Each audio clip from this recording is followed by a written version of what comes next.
pleasure to have you. We're discussing about all the airlines you take the last Singapore Airlines, KLM Airlines, and I'm always like thinking like maybe is not taking too many planes the key to longevity. That's fine. Don't talk about myself. Andrea, pleasure to have you for the Superhuman and Owkin podcast. So we are very looking forward to your keynote this afternoon. So everybody speaks about longevity and aging well, right? What does it mean for you to age well? First of all, very easily to be alive, but to be well alive. So my research really focuses on how can we optimize the health and health span of aging individuals, and what does it mean if you are sitting here, how could you actually be the best of yourself at the moment? Everybody is looking forward to live very long. I'm not looking forward to do that. I want to be the best of myself now and in a week time and in a year time. So how can we optimize the peak performance of individuals? And what is the key molecules to do that? Because you can modify different things in the body, RNA, DNA, epigenome. People have different theories, right? We need genetic therapies to actually change DNA. Yeah. Some people are more on the epigenetic clock, but other people say, okay, but we never really see evidence about reversing the epigenetic clock. So what do you think is the most interesting for you? You're seeing a lot of things, intervention on what molecule and how to do that. I think it's a question after answering the first question, and that is, how are you aging? So what is what your body needs? Because now we know that you and me, we are aging very differently, and I internally age very differently. So it's not only that I have different organ ages, so my brain, my heart, and my lungs and my muscle, dependent of what I do, but also what my genes will bring to me. So what my capacity is. And I think understanding much better not only why we age, but how we age and what the changes between individuals are so important. So I really don't think that we have one mechanism and there was one intervention for everybody. And this is connecting different types of interventions, what Aubrey was saying before as well. Yeah, so it's very importantly, so maybe you get that very good intervention making that epigenome younger, but if my epigenome in my brain is like fantastic, why would I actually do that? And I often personalized aging. Yeah, it's not personalized as a little bit of a blunt word, like everybody needs something else. That's not, but understanding it better. And the analogy is in oncology. So if somebody has cancer, like in the 50s of last century, would just give one drug. And that's what we had. And we would have lots of side effects and not much effect. But now we know that we have classifications of cancer. So I think we really have to work towards. But we know that classification of cancer might be completely wrong. I'm an oncologist by training, and that we want to replace organs by just gene mutation, and we don't really care about what's the organ for. So we're changing as well. Yes, but I think now we know who might need certain drugs based on a genome project, for example. So yes, and that's what I want. So how do we make sure that we give a drug which might be good for one person or for a group of individuals, and going to that clustered care. Right. But and not everybody is aging. As everybody is aging, nobody is escaping. And then we are looking forward to that one pill or one drug. I don't think that this is going to happen. For sure. But in cancer, aging is the biggest risk factor, but we don't know the cause. There's other cause as well. Aging may be a cause, but there may be also viruses, different type of intervention that cause the cancer and trigger it. So it goes back to what you're saying. So why are we aging? To understand. So are we making progress about why people are aging? I think so. So it's not only why we age, but also how can we risk stratify and phenotype individuals. So that's what I do in clinical care. If I'm looking at what I'm writing in my notes now compared to 5 or 10 years ago, it's totally different.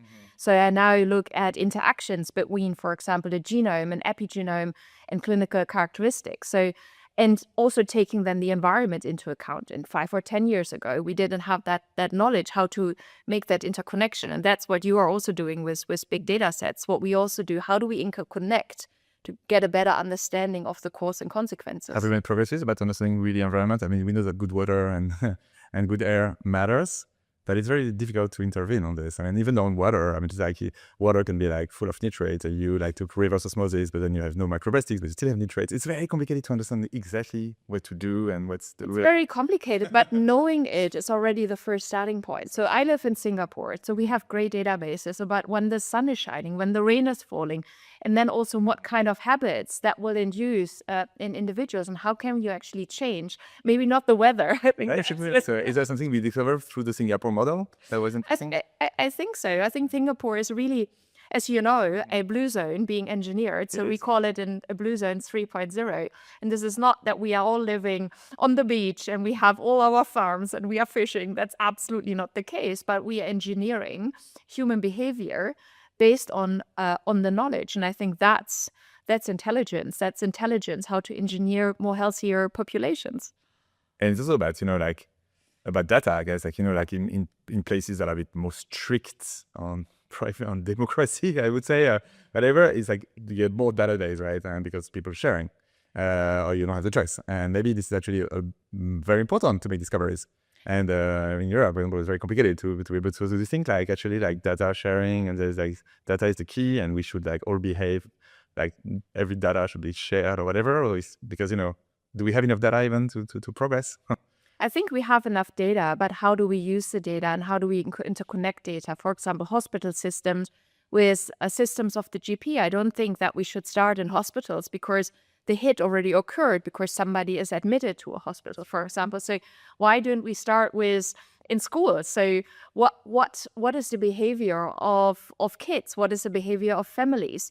To map this out. Yeah. Absolutely, Yeah. because we have it. And Singapore was the first nation really giving Fitbits already 10 years ago to the population. Say, okay, have it, track your health, and we will also track that on population level, the behavior.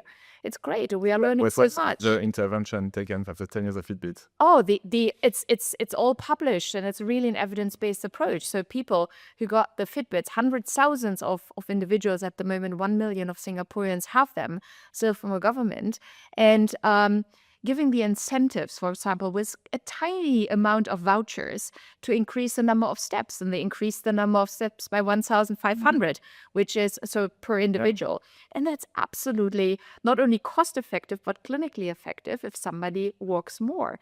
So having that incentive and then losing that incentive again, and still 800 steps are there in terms of clinical benefits. So there are incentives, and I think what we really have to understand not only is the biology of aging, we have DNA repair mechanisms, whatever we want to know. I love it.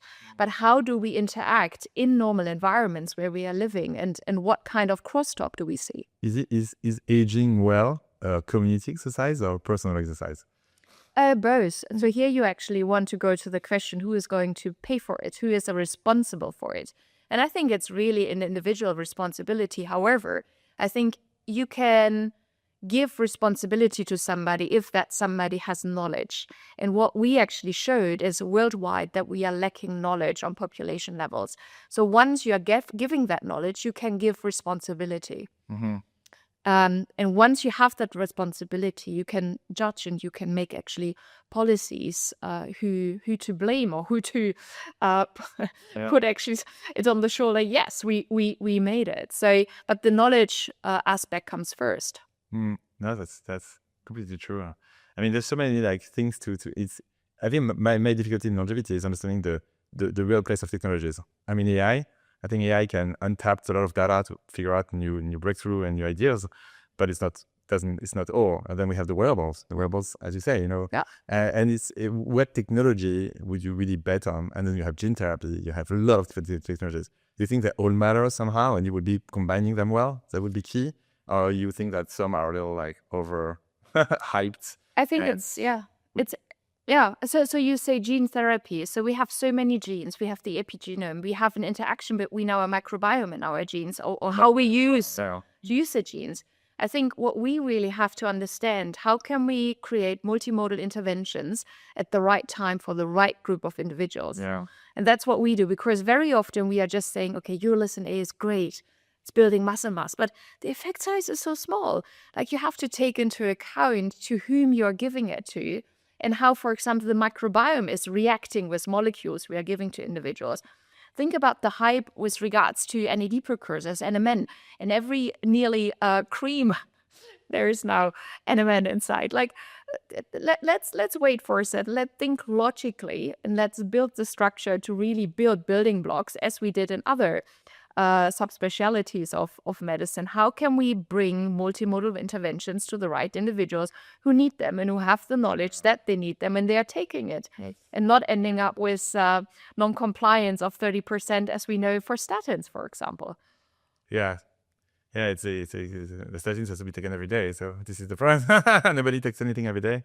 And in terms of aging, we realize that cardiovascular, sleep, everything matters, but it's one body. How do you explain GLP-1 are fantastic drugs with some side effects, and not new, but they're incredibly hyped for probably good reasons, maybe a little bit of bad reasons as well. Sleeping pills, for example, you have new drugs like QVV, like orexin inhibitors that really recreate amazing sleeps are a little less hype, right? People don't speak as much as the new technologies in sleeping. Why are people focusing on thin hair? Do you think there's a perception that some part of aging and longevity matter more than others? Everybody say sleeping is super important. You don't hear so much in the media about the new sleeping technologies. I'm surprised. Do you think there is how do you reconcile what's the real science and the hardcore science about how people perceive things and adopt things, Yeah, so for the GLP-1s, or it was like 5-10 years ago, it was the SGLT2 inhibitors. That we have great studies. We have randomized controlled trials. We have them in phase 3. They are approved. We now know when and how to use them. So the question is, and that's the reason why I wouldn't say these are hyped. This is a massive effect. It's a massive effect. No, I don't think it's was hype. I think it's the best drugs. But there is a little bit of hype. However, because you have a physical aspect and people can show to other people what it becomes. No, when you sleep well, you can put an Instagram picture of you. Yes. And nobody's gonna know you have slept better. Yes. So that's right, of course. But also for the GLP-1 indications, which are medical indications, I think these are approved and we are diagnosing it, you see it, etc. For sleep, it's different. I would love to have actually good indications for sleep. I don't think that we have to wait until somebody has sleep apnea, etc., to really have huge difficulties with the rest of the body. I think we have to take sleep very, very seriously. So if somebody is only sleeping 5 hours a day, has 30 minutes of deep sleep, that's not good. Yeah. And we should actually, I wouldn't say medicalize it, but people need the knowledge that your brain is absolutely non-functioning if you're doing that for the rest of your life. And there's an absolutely do you need wearables for that, or you just know that you haven't slept well? I really love wearables. So yeah, I love them. So all my patients have wearable devices, and actually we are tracking them continuously because I can actually nudge them towards directions if they want, of course. It's a free choice. So it's a digital biomarker of aging. It's a biomarker of aging where we have it in our own hands and we can actually see the movements. Absolutely. It's really about movements, not about, And the last question is a lot of people in this community are interested about aging, but it's difficult to have the right level of information. So if somebody is not a scientist or a physician, what would you recommend for them to have? What should they read? What should they listen? What's your recommendation for people? Because you're very interested on knowledge before intervention. What's the right way to get knowledge of high quality? Good. Of course, listen to all your podcasts. It's my first. Yes. You are welcome. Thank you very much. But in addition to podcasts, No, but very often, if you are looking, we are working with communities, so community centers. They already have the flyers. They know there is so much knowledge around what healthy food and healthy eating, for example. That's true. There is so much knowledge. And also flyers and brochures that 7 to 8 hours of sleep are important. The digital devices can measure your steps and how many steps you need, and that incentive if you do it, that you also feel better. However, what we really now understood is that just having a brochure on your table, it's not going to work. No. And we already know that out of trials. So if you have the control and that control group it's just brochure, it's not going to work. Yes, we know that. So how do we build communities that we are making ourselves knowledgeable, that I'm asking you, how was your sleep? Mm-hmm. And that we are stimulating each other to be our better selves. So wearables can when you create this community and you put together, like sport, that's for sport, right? And if you do it alone, maybe it doesn't work that way. Yes. So if you are there in a community, you have your gym shoes with you, want to run, you just say who also wants to run, and we are running together.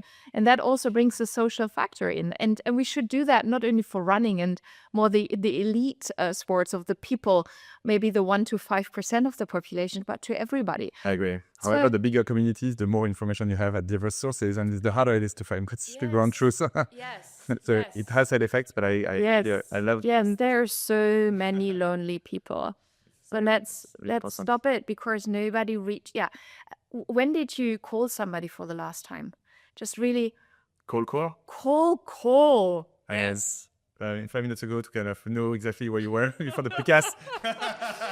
No, but it's true. We don't call anymore, and it's very different. It's very easy, and just the perception of just calling someone. And we were talking with John Levi, who is in the first keynote, and work on behavioral science, and he says just calling someone and having the voice and interaction is probably a longevity factor.